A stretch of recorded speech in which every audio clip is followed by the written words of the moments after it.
प्रसव के पूर्व सूचक चिन्ह मतलब प्रीमोनिटरी इंजिन्स ऑफ लेबर मतलब कि प्रसव के पूर्व समय होने का सूचक चिन्ह है। पहला है हल्कापन होना या लाइटिंग होना, मतलब कि खुद को हल्कापन महसूस करना या लाइटिंग बार बार होना। और सेकंड देखिए सर्वाइकल में परिवर्तन, सर्वाइकल चेंज। तीसरा देखिए मूत्र त्याग की बारंबारता, फ्रिक्वेंसी ऑफ यूरिनेशन मतलब बार बार पेशाब लगना। और चौथा देखिए आभासी प्रसव पीड़ा मतलब फॉल्स लेबर पेन मतलब असहाय लेबर पेन। इसमें देखिए आभासी एवं वास्तविक प्रसव पीड़ा में अंतर देखिए। आभासी प्रसव पीड़ा देखिए, वास्तविक प्रसव पीड़ा मतलब false labour pain, true labour pain. पहला, यह वास्तविक प्रसव पीड़ा की तुलना में हल्का होता है, मतलब जो फॉल्स लेबर पेन होता है वो वास्तविक में जो लेबर पेन होता है उससे ये हल्का होता है। और ट्रू लेबर पेन में इस प्रकार की प्रसव पीड़ा में आवर्तित फ्रीक्वेंसी, तीव्रता, इंटेंसिटी तथा अवधि में वृद्धि होती है। मतलब कि जैसे कि वास्तविक जो पीड़ा होती है यह असहाय पीड़ा होती है। दूसरा देखिए यह निचले उदर लोअर एब्डोमेन तथा ग्रेन तक सीमित होती है, मतलब ये जो होता है लेबर तक, लोअर एब्डोमेन तक दर्द होता है। और जो ट्रू लेबर पेन है यह दर्द प्रायः उदर के सामने की ओर महसूस होता है, जैसे कि जांघें की ओर रेडिट होते हैं, जैसे कि आपको निचले तरफ दर्द महसूस होगा।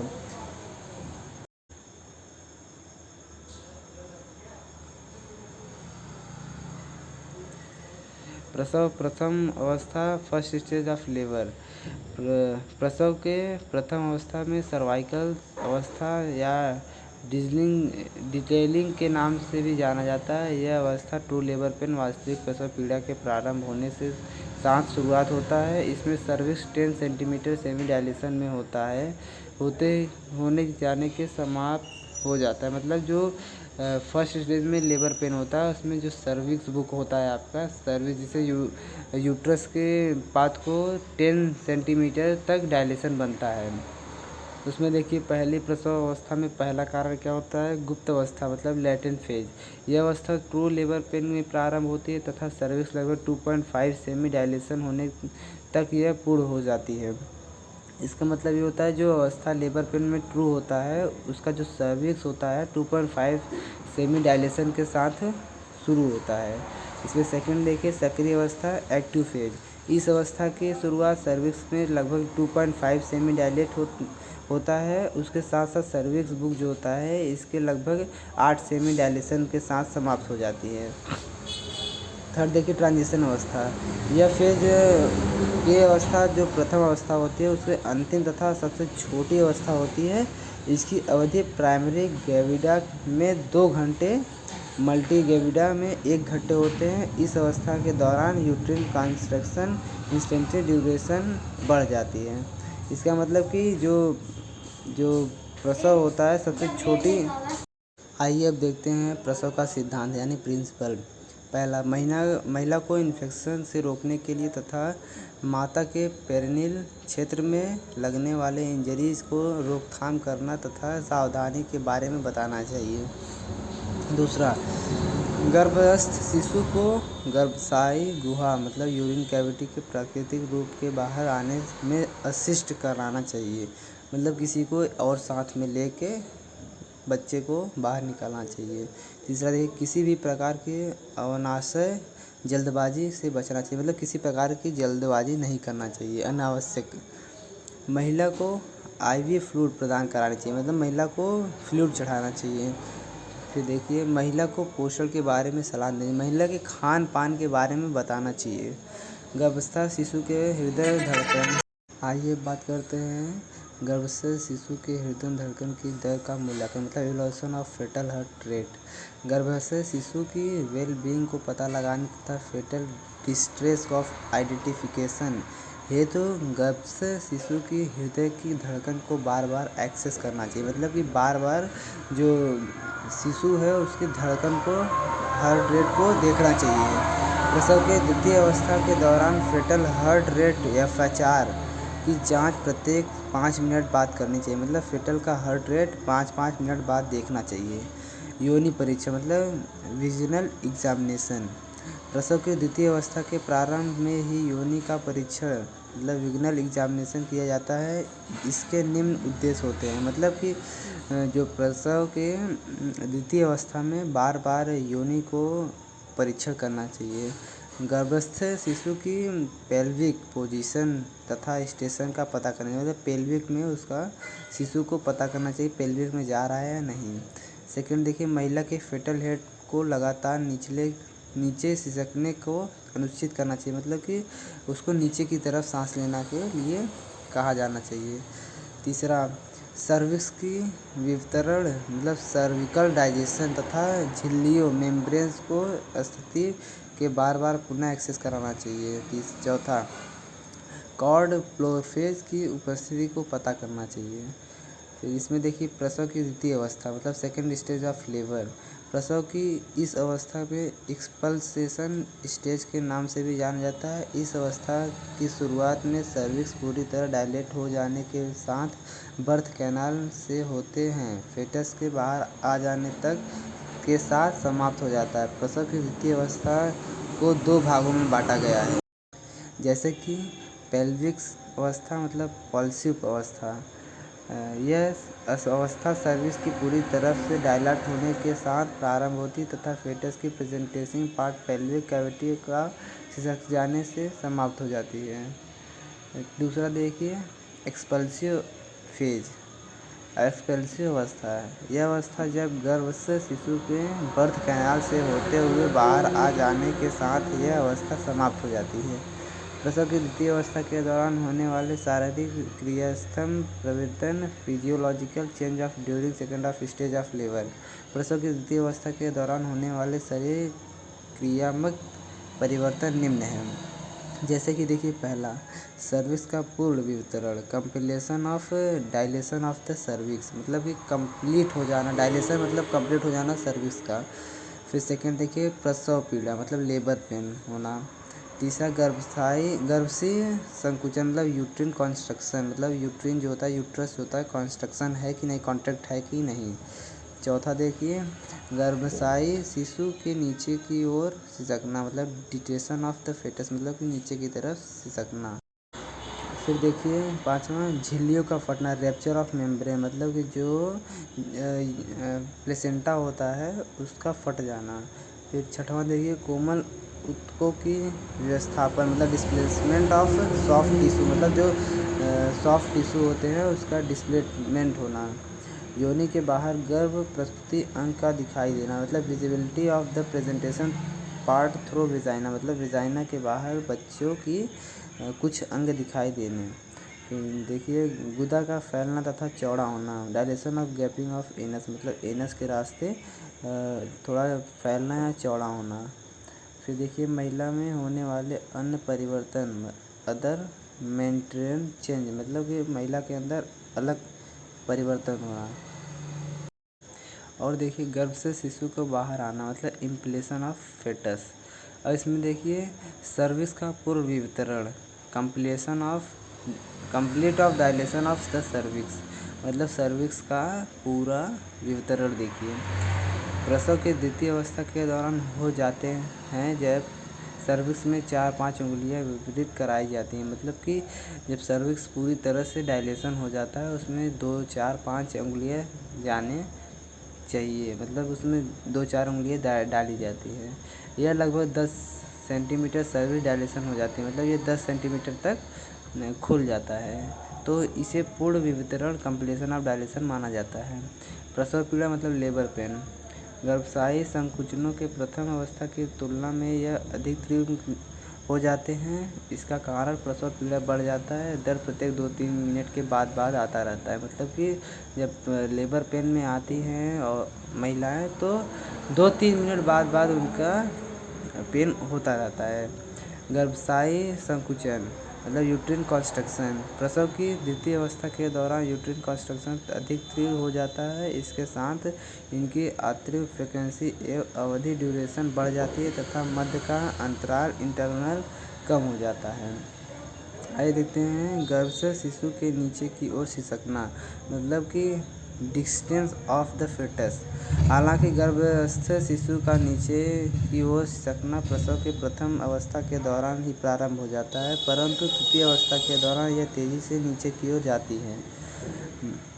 फिर देखिए, प्रिमगेविया की तुलना में मल्टीग्रेविडा में गर्भस्थ शिशु तुलनात्मक रूप से अधिक तेजी से नीचे की ओर सिसकता है। झिल्लियों का फटना, रैप्चर ऑफ मेम्ब्रेन। आइए देखते हैं।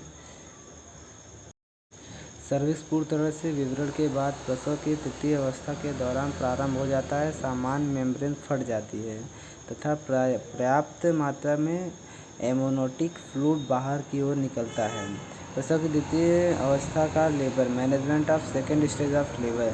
प्रबंधन के उद्देश्य पर्पज ऑफ मैनेजमेंट प्रसव के द्वितीय अवस्था में प्रबंध निम्न है। पहला, महिला में मनोवैज्ञानिक सहारा प्रदान कराना चाहिए। दूसरा, महिला में विटल सिंक के चेक कराना चाहिए। तीसरा देखिए, महिला को जीवित एवं स्वस्थ शिशु का जन्म सुनिश्चित कराना चाहिए। चौथा देखिए, प्रेग्नेंट वुमेन में फेनियल क्षेत्र फेनियल एरिया में लगने वाले चोटों फेनियल इंजरीज को रोकथाम करना चाहिए। पाँचवा देखिए, महिला हेल्थ एजुकेशन प्रदान कराना चाहिए। सिद्धांत मतलब प्रिंसिपल, महिला को इन्फेक्शन को रोकने के लिए तथा माता के पेरिनियल क्षेत्र में लगने वाले इंजरीज को रोकथाम करना चाहिए, सावधानी बरतनी चाहिए। और दूसरा, गर्भस्थ शिशु की गर्भाशय गुच्छा यूट्रिन इनक्वेटी में प्राकृतिक रूप से बाहर आने वाले असिस्ट कराना चाहिए। तीसरा, किसी भी प्रकार से अनावश्यक जल्दबाजी नहीं बनाना चाहिए। चौथा, महिला को आईवी फ्लूइड प्रदान करानी चाहिए। पाँचवा, महिला को द्वितीय के बारे में पोषण के बारे में सलाह देनी चाहिए। तीसरा देखिए, प्रसव की तृतीय सेकेंड स्टेज ऑफ लेबर। इस प्लासेंटा अवस्था प्लासेंटा स्टेज लेबर के नाम को भी जाना जाता है तथा प्लेसेंटा की डिलीवरी हो जाने के साथ ही यह समाप्त हो जाती है। तृतीय अवस्था की अवधि लगभग 10 से 15 मिनट तक हो सकता है। चौथा, प्रसव की चतुर्थ अवस्था फोर्थ स्टेज ऑफ लेबर। प्रसव की इस अवस्था को अवलोकन अवस्था मतलब ऑब्जर्वेशनल स्टेज या रिकवरी स्टेज के नाम से भी जाना जाता है। इस अवस्था की अवधि लगभग 1 घंटा होती है। प्लेसेंटा के एक्सपल्सन के तुरंत बाद से लेकर आगे 1 घंटे की अवधि के दौरान घटित होती है। आइए देखते हैं आगे, सामान्य प्रसव की क्रियाविधि mechanism of normal labour. Foetal का गर्भाशय के बर्थ कैनाल से होते हुए बाहर निकालने के दौरान इसके शरीर पर होने वाली हलचल मूवमेंट का काम ही सामान्य प्रसव की क्रियाविधि मतलब मैकेनिज्म कहलाता है। गर्भस्थ शिशु के यूट्रिन में से पेल्विक तथा जनन नाल से होने हुए बाहर आते समय यह प्रमुख हलचल मूवमेंट निम्न होती हैं।